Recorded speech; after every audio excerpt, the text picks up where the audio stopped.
Hello friend, welcome to my YouTube channel. देखिए question पूछ लिया है कि तीन जो हैं आपको रेखाखंड दिए हैं। रेखाखंड की लंबाई दी गई है, लाइन सेगमेंट की लेंथ दी गई है 11 सेंटीमीटर, 13 सेंटीमीटर एंड 24 सेंटीमीटर।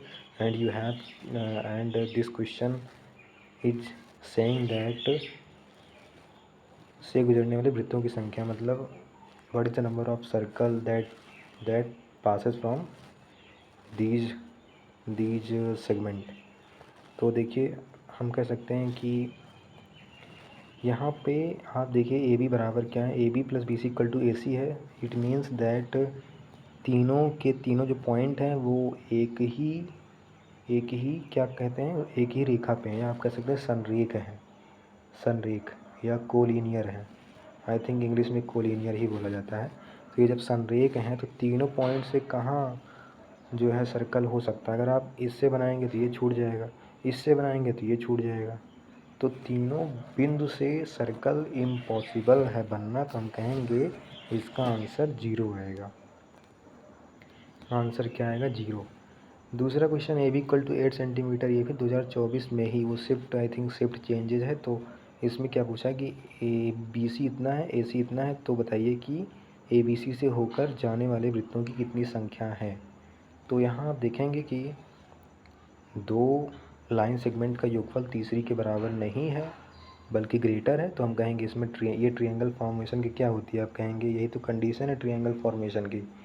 तो जब ऐसा होता है तो यहाँ से कितने ट्रायंगल जाएंगे, आप कहेंगे ये देखिए एक, sorry not triangle but circle ना, 3 पॉइंट से कितने सर्कल जाएंगे, एक circle, only and only 1 circle. ठीक है, तो हम क्या कहेंगे 1।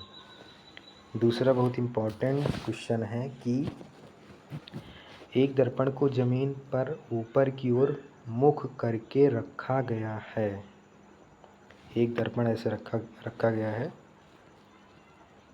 एक व्यक्ति को दर्पण में एक मीनार का शीर्ष दिखाई देता है। ये मीनार है। मीनार का शीर्ष जब दिखेगा, आप जानते हैं अगर आप यहाँ खड़े होते तो आपकी परछाई कहाँ बनती, यहाँ तो बनती। तो यहाँ क्या बनेगी? मीनार की परछाई, शैडो ऑफ मीनार। तो जो दर्पण से 105 मीटर की दूरी पर है, जो दर्पण से 105, देखिए ये आपका दर्पण था, तो यहाँ से 105 मीटर की दूरी तक क्या बनी है, इसकी शैडो।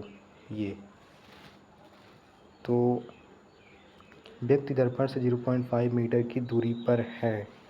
तो व्यक्ति क्या है? दर्पण से 0.5 मीटर की दूरी पर। तो मान लेते हैं कि देखिए दर्पण का जो अंत होता है वो यहीं पे हो जाएगा, क्योंकि जितना बड़ा दर्पण होगा परछाई तो उतनी, मतलब क्या करता है दर्पण अपने अंदर उसे परछाई को समाहित कर लेता है। तो अगर दर्पण यहाँ तक था तो परछाई यहाँ तक बनेगी भी। उसके बाद बोला है कि जो व्यक्ति है वो दर्पण से 0.5 मीटर की दूरी पर है। तो यानी दर्पण का अंत यहाँ हुआ, तो अब यहाँ से 0.5 मीटर की दूरी पर ये आपका व्यक्ति है। और उसकी ऊंचाई 1.5 मीटर है। हमने मान लिया 1.5 मीटर दिया ही है। मीनार की ऊंचाई मीटर में ज्ञात कीजिए। तो आपको पता है, मान लीजिए ये मीनार है आपका, तो जैसे ही ये एंड पॉइंट पे आपके दर्पण के या कहीं भी यहाँ टकराता है, यहाँ टकराता है, तो हर जगह तो आपको पता ही है कि incident angle equal to reflecting angle, यानी कि आपतन कोण बराबर होगा परावर्तन कोण के। तो ये क्या होगा, अगर यहाँ हम अविलंब ड्रॉ कर दें, अविलंब मतलब नॉर्मल, नॉर्मल आपतित किरण, अविलंब और आपतित किरण के बीच बना कोण आपतन कोण, और परावर्तित किरण और अविलंब के बीच कोण बना परावर्तन कोण कहलाता है। इसको आर, इसको आई।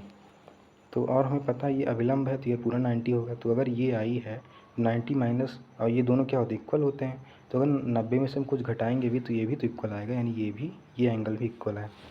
हम कह सकते हैं, देखिए हमने यहाँ अल्फ़ा अल्फ़ा ले लिया क्योंकि ये दोनों इक्वल हैं। और ये 90 है चूँकि मीनार क्या है? लंबवत खड़ी हुई है और व्यक्ति भी लंबवत खड़ा हुआ, तो ये भी 90, ये भी 90 और ये अल्फ़ा। अगर दो एंगल सेम हैं तो इसको आप क्या कहेंगे? ये भी तो सेम होगा, इसमें ये एंगल सेम, ये एंगल सेम। तो एक ट्रायंगल में 180 डिग्री होता है उसका सम एंगल्स का, तो ये भी तो सेम होगा। तो हम कह सकते हैं कि बाई ए यानी angle angle angle, this both triangles are, हम क्या कहेंगे? समरूप हैं। समरूप की इंग्लिश नहीं पता मुझे। तो ये दोनों ट्रायंगल क्या हैं? समरूप हैं। अगर ये समरूप हैं तो क्या पूछा है, मीनार की ऊंचाई ज्ञात कीजिए।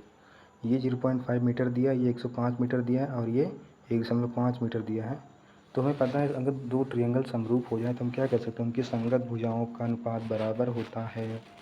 तो अगर, या वैसे भी आप देख सकते हैं, ये 0.5 का कितना गुना है, आप कहेंगे 3 गुना, नॉट 0.3 बट 3 गुना है ना, तभी 3×15 1/5 हुआ। तो यहाँ भी कितने गुना होगा, 3 गुना। तो 3 से मल्टीप्लाई करेंगे 105 में, तो आंसर आपका आएगा 315 मीटर। ये दूसरा क्वेश्चन भी सेम टू सेम है, इसे भी आप क्या करेंगे, उसी प्रकार हल कर लेंगे। देखिए आपको ये दिया है तो देखिए इसका कितना गुना है, ये पूछा था यहाँ, वहाँ पूछा था मीनार की ऊंचाई, यहाँ पूछा लैम्प पोस्टर की ऊंचाई। तो ये लैम्प पोस्टर है तो यहाँ उससे मल्टीप्लाई कर दे, जितना गुना यहाँ उतने गुना यहाँ। फिर दूसरा क्वेश्चन क्या है कि 2022 का कि चतुर्भुज का क्षेत्रफल 336 मीटर स्क्वायर है और सम्मुख शीर्षों से एक बीकर्ण पर खींचे गए लंब 16 सेंटीमीटर और 12 सेंटीमीटर हैं, तो बीकर्ण की लंबाई क्या होगी।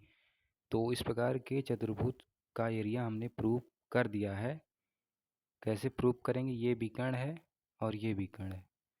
तो बोला क्या है कि सॉरी, ये हमारा क्वाड्रिलेटरल है, बोला है कि बीकर्ण खींचिए। उसके बाद जो वर्टिक्स हैं सम्मुख शीर्षों से बीकर्ण पर खींचे गया लंब, तो सम्मुख शीर्ष से ये लंब खींचिए और ये लंब खींचिए। तो इसका क्षेत्रफल हमने निकालना आपको कैसे बताया था, इस ट्रायंगल को ऐड कीजिए प्लस इस ट्रायंगल को ऐड कीजिए, तो आपका आएगा 1/2 एरिया। क्या आएगा, 1/2 इंटू बीकर्ण, ब्रैकेट में क्या करेंगे आप, जो लंब है उनका योगफल, जो परपेंडिकुलर्स की लंबाई है उनका योग करिए, बराबर 336। यहाँ से बीकर्ण आपका या डायगोनल्स आपका आ जाएगा 24 सेंटीमीटर। दूसरा क्वेश्चन है, एक विद्यालय में कक्षा के 3 वर्गों में छात्रों की संख्याओं का अनुपात इतना है, 3 वर्गों में क्रमशः 20, 25 और 40 और छात्रों का प्रवेश दिए जाने पर नया रेशियो इतना हो जाता है, तो नए प्रवेशों के बाद छात्रों की कुल संख्या कितनी होगी।